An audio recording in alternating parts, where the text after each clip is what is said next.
আমাদের মেসেজ অত্যন্ত পরিষ্কার। মাননীয় প্রধানমন্ত্রী সারা বাংলাদেশে 5 বছরে 25 কোটি বৃক্ষরোপণ করার কর্মসূচি হাতে নিয়েছেন। আমাদের নেত্রকোনা জেলায় আনফরচুনেটলি টোটাল ল্যান্ডের মিনিমাম 25% গাছ থাকতে হয়। নেত্রকোনায় আছে 2.25%। দেশের অন্যান্য স্থানে গড়ে আছে 16 থেকে 20। নেত্রকোনা সবচেয়ে বেশি পিছিয়ে আছে। তো আমি স্থানীয় প্রশাসনের প্রতি অনুরোধ জানাবো, বৃক্ষরোপণটাকে যেন একটা ম্যাসিভ আকারে কর্মসূচি হাতে নেন।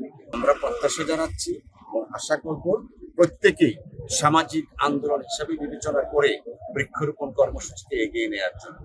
রাজনৈতিক দলরাও করবে, সামাজিক সংগঠন করবে, প্রেস ক্লাব করবে, স্কুল কলেজের ছাত্রছাত্রীরাও করবে।